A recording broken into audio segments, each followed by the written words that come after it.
Salut les devins, c'est Saikyo. Il est l'heure pour moi de vous proposer une nouvelle vidéo PLT pour des spoilers concernant l'épisode 83 en particulier de Dragon Ball Super. Alors c'est vrai qu'il y a quelques jours sur la chaîne, je vous ai proposé une vidéo concernant les spoilers des épisodes 83, 84 et 85. Alors clairement oui, aujourd'hui, les informations que je vais vous donner sont complémentaires de celles que je vous ai déjà données l'autre jour. Donc bien sûr, si ça vous dit, comme d'habitude, je vous mets le lien en description vers cette vidéo-là. Sachez que c'est mieux en tout cas pour votre compréhension d'avoir les deux versions sous la main. Et alors sans plus tarder, je vous affiche les spoilers que l'on a aujourd'hui. Ce sera vraiment que sur l'épisode 83. Là, on va pas parler du 84 et du 85, qui sera diffusé le 20 mars 2017. Le scan issu du magazine Weekly Shonen Jump, le magazine japonais, a été fourni par Yonkou Prod. N'hésitez pas à les suivre sur Twitter. Et ça nous a été traduit en anglais par Herms98 et ça a été traduit en français, enfin du moins la traduction que je vous affiche en français est celle du site dragonballsuper-france.fr et je vous mettrai aussi je pense d'autres liens vers d'autres sites comme db-z.com. En tout cas je remercie et je crédite toutes ces sources là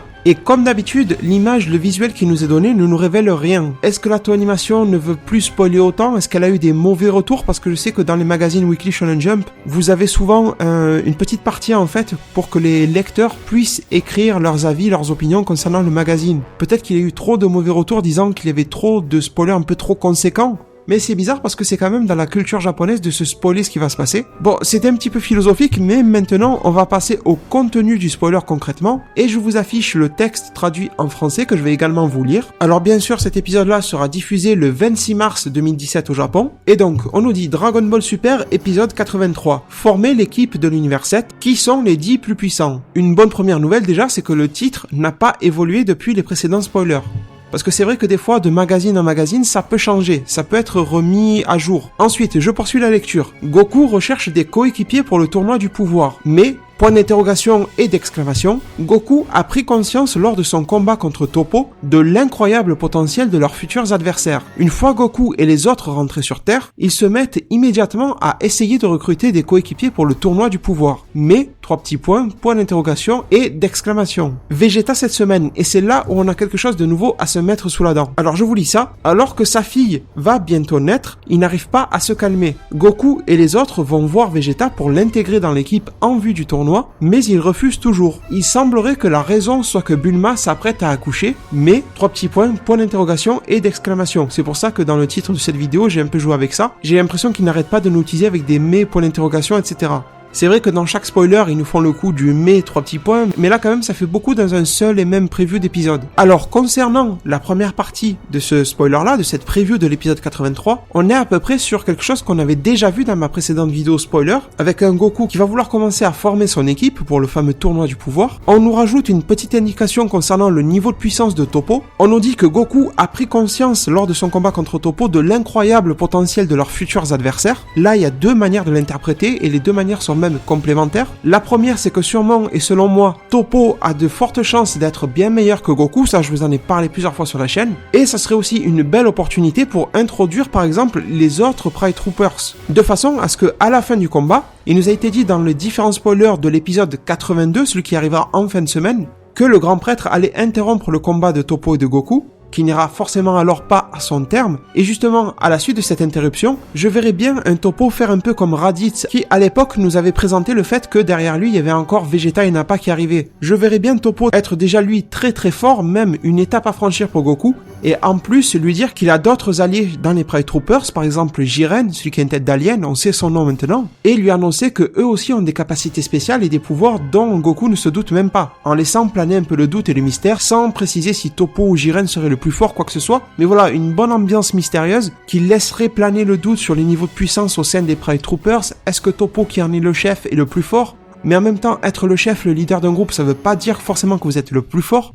En tout cas, je pense que Toppo est le plus complet, on va dire, mais le plus fort, c'est pas sûr. Et donc, on sait également, d'après les récents spoilers, qu'il y aura uniquement 40 heures qui vont séparer la fin du combat Goku contre Toppo du début du vrai tournoi de Zeno, tournoi du pouvoir. 40 heures, c'est quand même assez court. Donc, Goku et le reste de la Team Z vont immédiatement, d'après ces spoilers-là, se mettre à essayer de recruter des coéquipiers. Il y a bien écrit « essayer », donc je pense que certains vont refuser, ne vont pas pouvoir l'être. Et je pense et j'espère que entre les épisodes 83 et 85, on aura ces ces fameuses explications concernant l'absence en tant que participant du tournoi de Goten et Trunks, et surtout par le fait d'essayer, je pense qu'il y aura de vrais refus comme celui de Yamcha. Sachant qu'une chose à prendre en compte, c'est est-ce que Goku, cette fois-ci, va avouer les vrais enjeux du tournoi, les enjeux de destruction. Pour le moment, il n'y a que Gohan qui le sait. Parce que ça, et de mémoire, il y a même un abonné qui me l'a parlé dans la zone commentaire, si Goku continue de cacher ces fameux enjeux-là avec Gohan, eh bien, ils n'auront pas de raison valable pour appeler les petits Goten et Trunks. Mais après, vous allez me dire, pourquoi est-ce que Goku et Gohan voudraient continuer de cacher ces fameux enjeux-là? J'ai du mal à voir pourquoi. Et en plus, maintenant, Satan est lui aussi au courant. Donc, est-ce que lui aussi va fermer sa bouche et ne rien dire à Videl, par exemple? Vous voyez, ça met quand même quelques interrogations.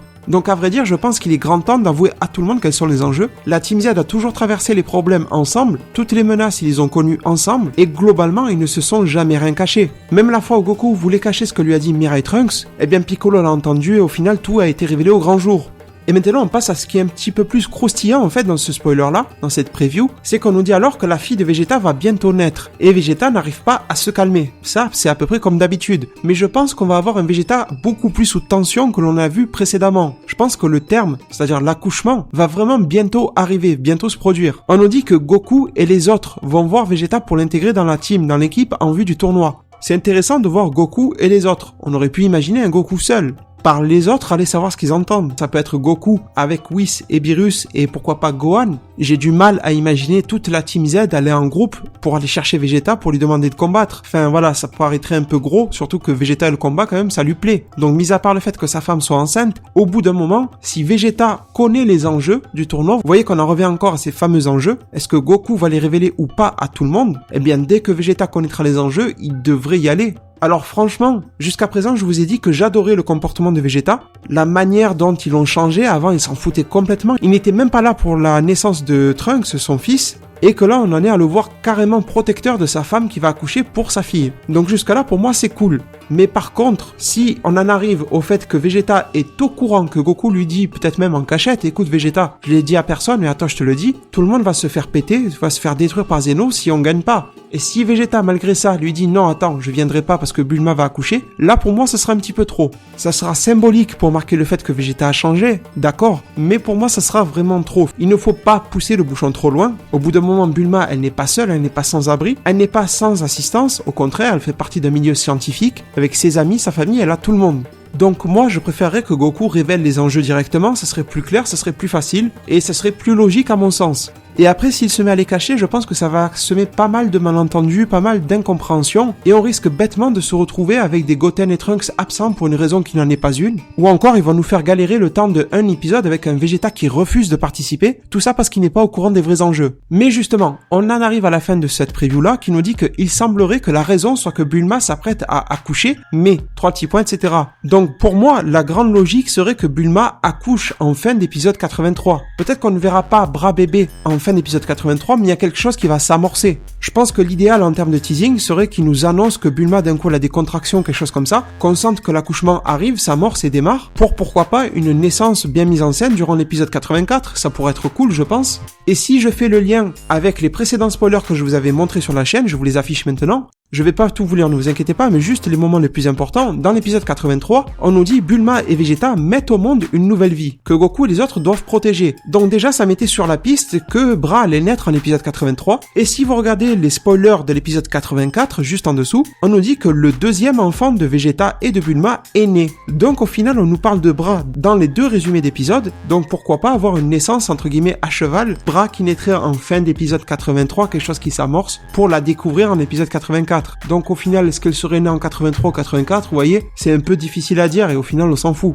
Mais je pense que l'idéal serait de la jouer comme ça parce que le but d'une fin d'épisode, c'est toujours en fait d'avoir de l'intrigue. Toutes les séries, qu'elles soient animées, que ce soit des vraies séries, Walking Dead, tout ce que vous voulez, en fin d'épisode, vous avez toujours une montée de pression sur n'importe quel élément, une émotion, une action, n'importe quoi, pour vous appâter pour le prochain épisode. Donc écoutez les devins, comme vous l'avez remarqué, il n'y a pas de spoiler majeur, etc. On connaissait déjà la plupart de ces choses-là, c'est clairement plus des spoilers mineurs, spoilers, mais dans le souci du détail, et moi en tout cas j'aime bien lire et avoir ces informations-là, donc je me suis dit autant vous les partager. C'est vrai que des fois il y a certains résumés tout ça que je ne vous partage pas, comme par exemple récemment on a eu les spoilers du site Fuji TV de l'épisode 82, mais honnêtement ils étaient tellement similaires à ce qu'on connaît déjà que j'en ai même pas parlé sur la chaîne. Mais là voilà, le petit aspect de Vegeta qui refuse encore et tout ça, ça fait se poser quelques questions et j'attends également d'avoir vos réponses en zone commentaire sur tout ça. D'après vous, pourquoi est-ce qu'il continue de refuser? Est-ce qu'il n'est pas encore bien au courant de tout ce qui se passe, de tous les enjeux? Est-ce que au contraire pour vous, Vegeta va maintenir sa position malgré le fait qu'il soit au courant de ce qu'il risque de se passer si il perd le tournoi? Et pour conclure,